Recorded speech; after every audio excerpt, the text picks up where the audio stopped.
네, 불자님들 반갑습니다. 우리가 저번 시간에 이제 원효 보살에 대한 이야기를 했었습니다. 이제 한국도 또 잘 했으니까 이번엔 다시 한번 중국으로 가보겠습니다.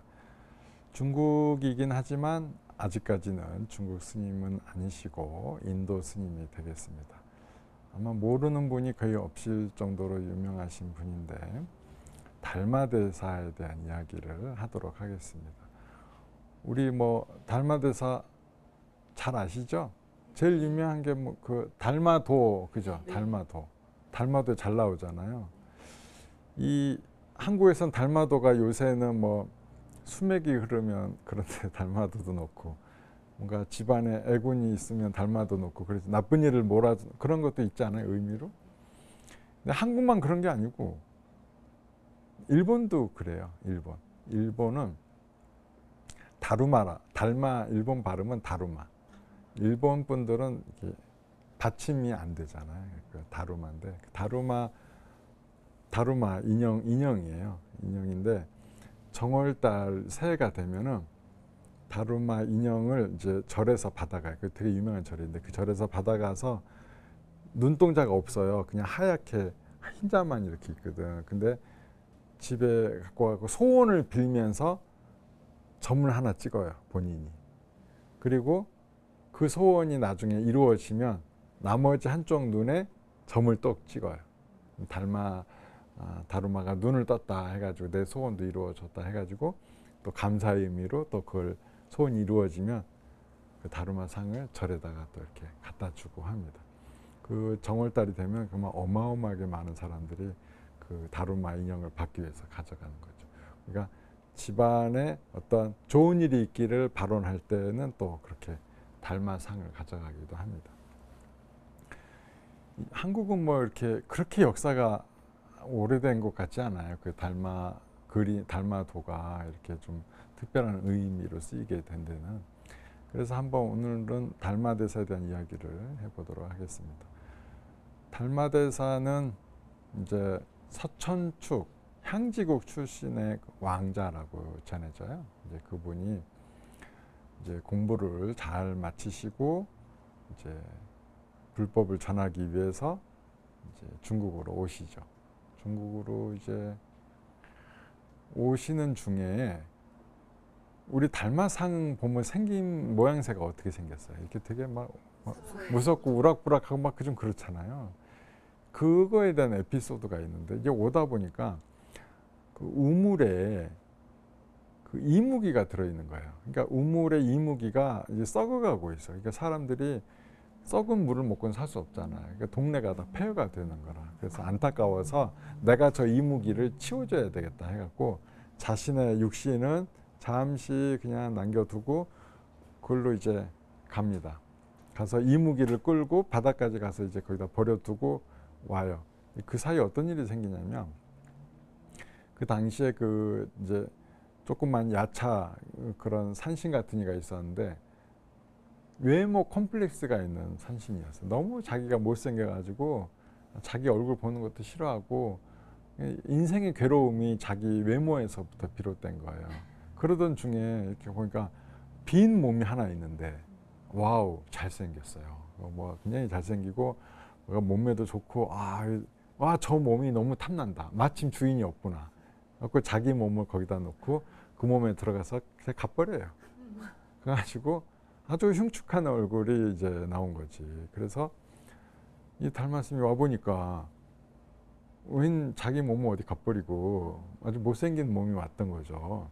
그런데 이 스님은 경지가 이제 벌써 이미 아주 높은 경지에 오르셨기 때문에 그런 것들에 전혀 연연하지를 않았습니다. 연연하지 않고 그래 이 몸으로 이번에 갈아타지 하고 그냥 자연스럽게 그 몸으로 갈아타게 됩니다. 타고 가게 되는. 그러니까 이제 지금 우리가 볼 때 달마대사를 기억하는 모습은 막 눈썹 찢고 막 눈 깊이 푹 들어가 있고 막 그렇게 돼 있는 거죠.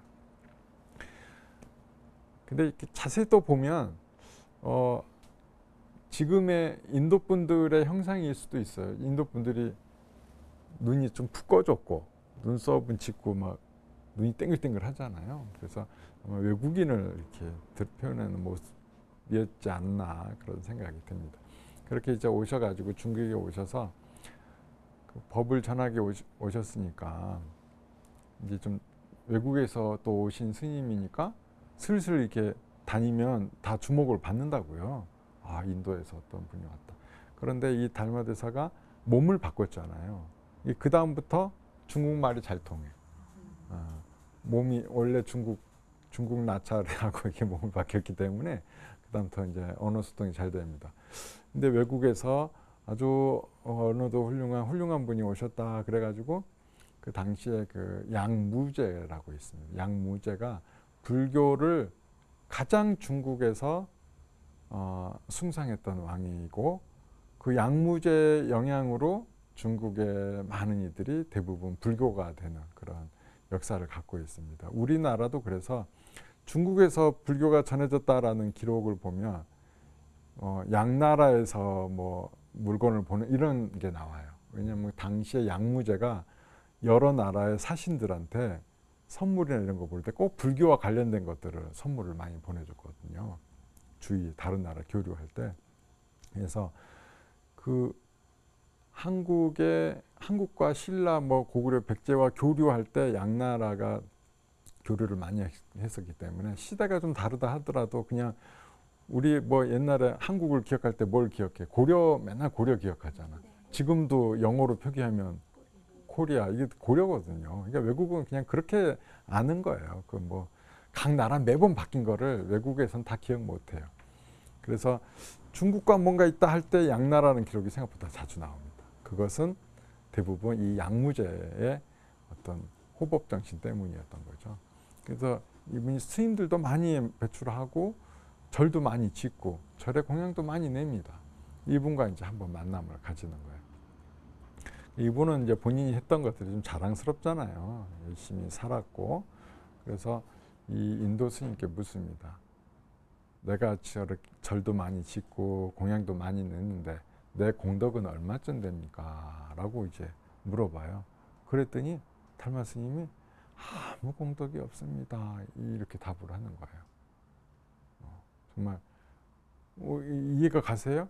아니 그렇게 되면 우리가 지금 여태까지 지은 절에 열심히 불사하고 시주한 건 그럼 뭐가 되겠어요? 스님 그 양무제께서 이렇게 보시를 많이 하셨다고 했는데 그 공덕이 크지 않다고 그렇게 달마대사께서 말씀하셨다 그랬잖아요.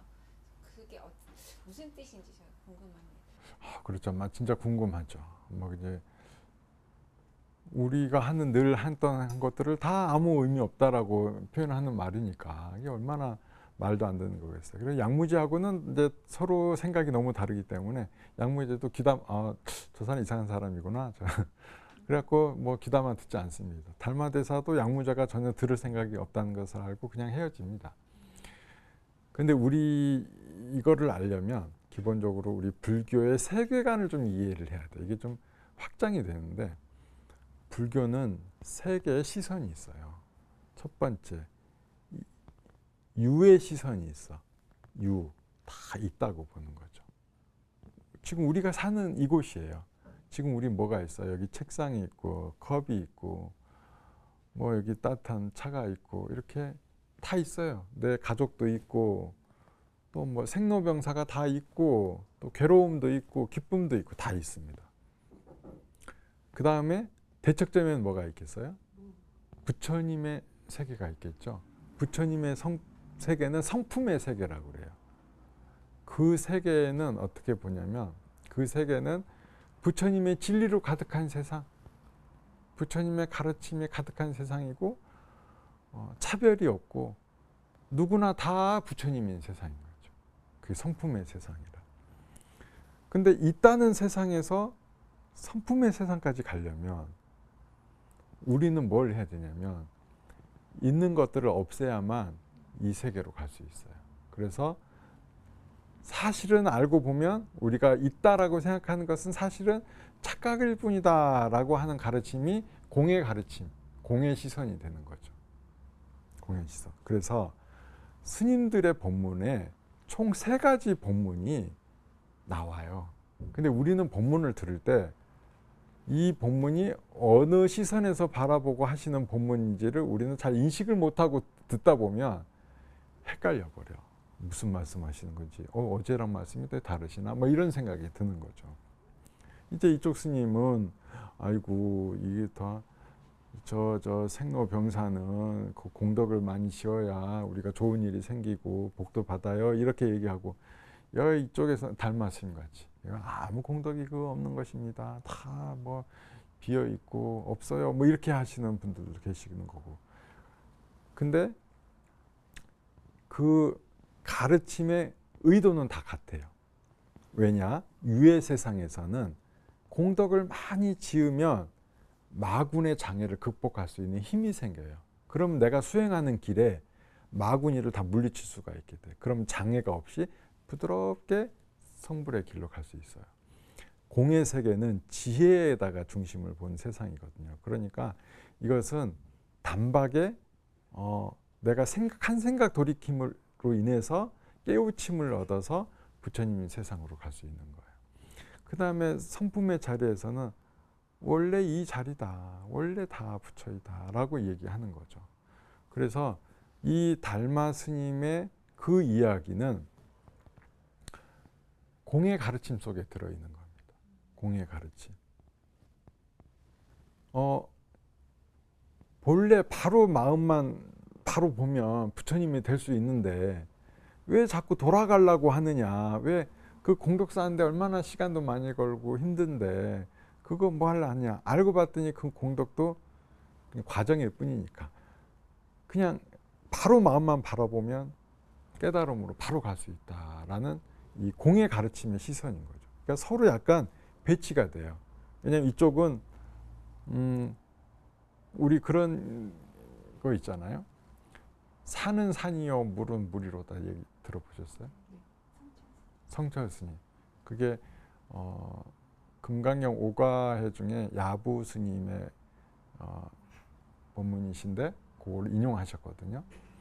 자, 그러면 그 경지가 어느 경지냐면 그 경지는 성품의 경지예요. 제가 한번 그거 똑같이 다른 걸로 해석해 볼게요. 유의 세계에서 보는 것은 산이 있고 물이 있다라는 게 유의 세계에서 바라보는 시선이고, 공의 세계에서 보면은 산은 산이 아니고 물은 물이 아니로다라고 하는 것이 공의 가르침인 거고, 성품의 세계에서 보면은 산은 산이고 물은 물이로다라고 되는 거예요. 그러니까 이 성품의 세계에서는 다 부처님, 우리 보살님도 부처님, 보살님도 부처님, 다 부처님. 나도 부처이고 너도 부처이고 있는 그대로 모습이 두두물물이 진리야. 공과 유의 세계에서는 이게 옳으네 저게 그르네에 대한 시비들이 있어요. 도착하고 났더니 아이고 원래 이 자리였던 것을 이렇게 알게 되는 거죠. 그래서 이 달마 스님이 보는 시선은 이 성품의 세계로 빨리 보내는, 시간을 오래 걸릴 게 아니고 두루두루 돌고 돌아가는 게 아니고 그냥 한 방에 지름길 같은 그 가르침을 하는 거예요. 상근기면 바로 알아듣는다 이거지. 그런데 우리는 유에 속해 있잖아요. 유에 속해 있다 보니까 어떤 규칙 속에 얽매여 살겠어요? 그냥 다 있는 거예요. 있고 사라지고가 반복되는 이 세상 속에 있어. 우리는 생각을 뭐 다 부처네라고 한다 하더라도 나는 그 업에 끌려다녀. 왜? 나는 유의 세계 속에 있으니까. 생각만 간다고 해서 가는 게 아니에요. 생각과 행동이 하나가 되는 상태. 이게 이제 깨달음을 얻었다라고 할 수 있는 그런 상태인 거죠. 그래서 우리가 아무리 야 그거 덧없어라고 하지만 문득 뭐 금덩어리 준다 하면 마다할 사람 아무도 없는 것이고.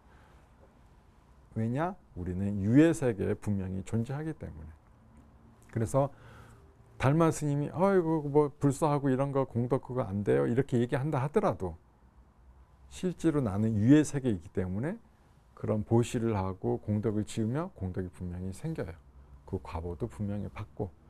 그러니까 달마 스님의 말을 듣고 공덕을 안 지어도 되는구나, 공덕이 덧없구나 라고 해서 안 지으면 나중에는 안 좋은 곳으로 가게 되는 거죠. 그것은 스승의 가르침이요. 이게 더 높은 곳을 위한 가르침인 거지. 응? 그 가르치기 위한 방편 중에 하나라는 거지. 가르치기 위한 방편. 높은 세계로 끌어올리기 위해서 어떤 사람은 그런 거 있잖아요. 먹을 거에 혹하는 사람이 있고 어떤 사람은 또 그냥 이상, 철학, 사상에 또 그 목매는 사람이 이렇잖아요. 야 저쪽에 맛있는 거 있어 따라가자. 그럼 따라오는 사람이 있는가 하면 야 저쪽에 맛있는 거 있어 할 때 안 따라간 사람도 있잖아요. 저쪽에 높은 이상 세계가 있어. 그럼 가볼까? 궁금해하는 사람 그 따라가겠죠. 그런 스승의 가르침이라. 그런 스승의 가르침이기 때문에 공덕이 실제로 되느냐 안 되느냐? 공덕이 분명히 됩니다. 왜? 우리는 몸뚱이가 다 있는 상태이기 때문에. 하지만 우리가 가야 할 목표점을 일러주신 거고 가야 할 방향성을 일러주신 거죠. 내가 오랜 보살행을 했다면 분명히 사실 우리가 전생에 얼마나 공덕을 쌓았는지 다 몰라요.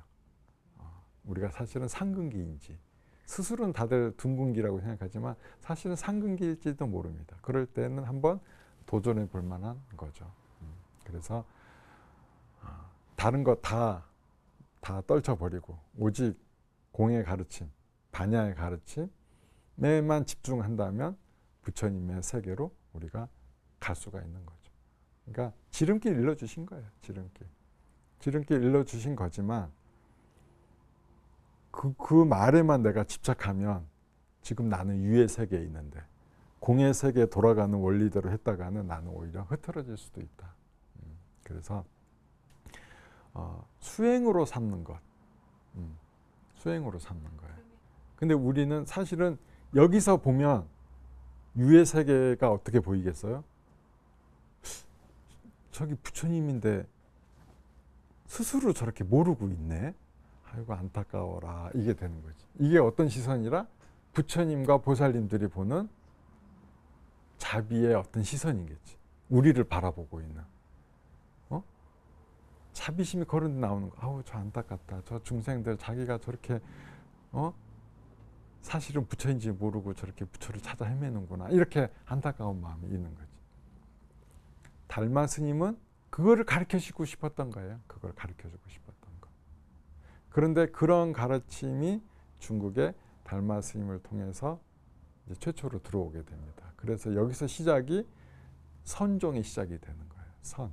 직지인심 견성성불이라는 가르침의 핵심이 바로 이 달마 스님을 통해서 달마 대사를 통해서 중국에 자리 잡게 되는 거죠.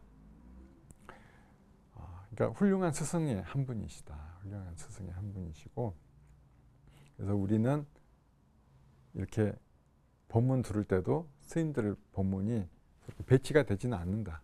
다만 지금 법문이 어떤 위치에서 하시는 법문 때문에 저 말씀을 하시는가.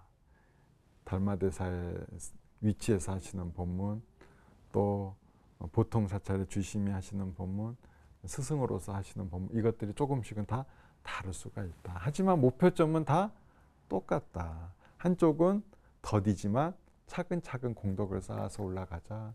한쪽은 아이 뭐 그럴 거 없어. 한 방에 훅 가. 지혜만 얻으면 끝이야. 이게 탁 성품을 바로 보면 끝이야 라고 이렇게 가르쳐주는 스승들이 계시는 거고 그렇죠. 그런 세계가 이런 세계 시선이 분명하게 있다는 것입니다.